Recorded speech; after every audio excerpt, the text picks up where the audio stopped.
ایک اور پہلو بھی ہے اور یہ پہلو بھی بڑا دلچسپ ہے کیونکہ امریکہ کے سابق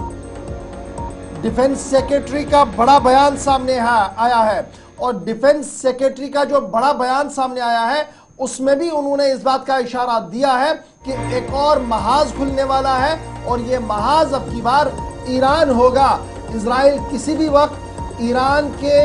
نیوکلیئر تنصیبات پر حملہ کر سکتا ہے، اکنامک ایسٹس کو تباہ کر سکتا ہے، نہ صرف اتنا بلکہ روحانی پیشوا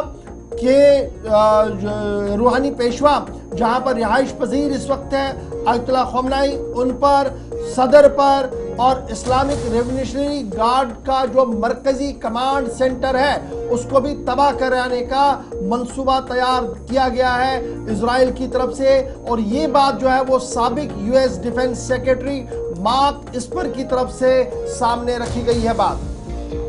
اگر ایسا ہوتا ہے تو اس جنگ میں یہ اب تک کا سب سے خطرناک لمحہ ہوگا، کیونکہ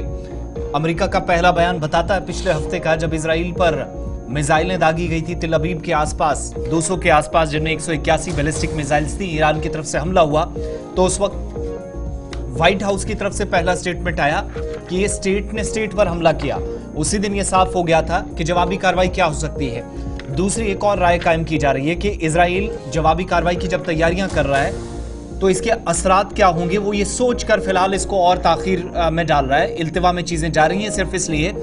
کہ اس کے کانسیکوینسز کیا ہو سکتے ہیں، کیونکہ جب پلٹوار ہوگا تو یہ ڈائریکٹلی جنگ ہوگی دو ممالک کے درمیان، پھر غزہ بھی شاید بھول جائے گا، پھر شاید حزب اللہ وغیرہ بھی سائیڈ رہ جائے گا، پھر آپ دیکھیں گے لبنان پر بھی کم بات ہوگی، لیکن دو نیوکلیائی طاقتیں آمنے سامنے آ جائے گی یا دو عالمی طاقتوں کا سامنے آنے کا مطلب ہے کہ جنگ عظیم 3 کی جو باتیں ہونی ہیں اس میں دو ممالک خود کو انوالو کر لیں گے۔ ادھر اطلاعات یہ بھی ہیں کہ جب اسرائیل اور ایران آمنے سامنے ہیں، جب اس طرح کی بیانات دیے جا رہے ہیں تو پاکستان ہو، چین ہو، روس ہو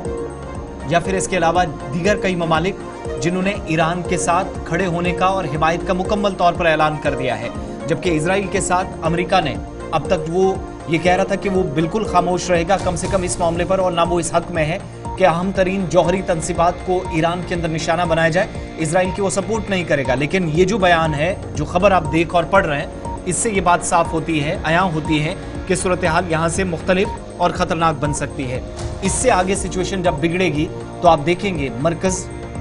جو جنگ کا ہوگا وہ ایران اور اسرائیل سیدھے طور پر بن جائے گا۔ غزہ سے بھی چیزیں پیچھے ہٹے گی کیونکہ ڈائریکٹلی عام اس کو انوالو آمنے سامنے کر دے گا اور خطرات مسلسل بڑھ رہے ہیں۔ اور ادھر اسرائیلی میڈیا کا یہ بھی دعویٰ ہے کہ آیت اللہ علی خامنئی کا جو گھر ہے، صدارتی محل ایران کے اندر ہے، اور جو ایرانی ریولیوشنری گارڈز کا IRGC کا یا پاسدارانی انقلاب کا جو ہیڈ کوارٹر ہے اور کمانڈ اینڈ کنٹرول سینٹر، یہ وہ تمام اہم ترین انسٹیٹیوشنز ہیں، تمام وہ تنصیبات ہیں جن کو نشانہ کسی بھی وقت بنایا جا سکتا ہے اسرائیلی میڈیا کی خبروں کو اگر صحیح مانا جائے تو اس بھی چائنا، رشیا، پاکستان اور بنگلہ دیش نے باضابطہ طور پر ایران کو حمایت دینے کا اعلان کر دیا ہے۔ اس طریقے کی اطلاعات اور خبریں جو ہے وہ مختلف ذرائع سے ابھی تک اور اشفاق کی بھی اطلاعات ہیں کہ القدس کے جو سربراہ ہیں وہ ایران نے جب حملہ کیا تو وہ لبنان گئے تھے، لیکن بیروت حملے کے بعد ان سے بھی رابطہ منقطع ہو گیا ہے، جس کا مطلب یہ ہے کہ ایران کے لیے ایک اور بڑا نقصان پچھلے 24 گھنٹوں میں ہوا ہے۔ چلیے اس کے ساتھ ساتھ جب ایران جو نیا محاذ جنگ بن رہا ہے اور سڑکوں پر ایران کے حق میں اسرائیل مخالف مظاہروں کا سلسلہ بھی شروع ہوا ہے،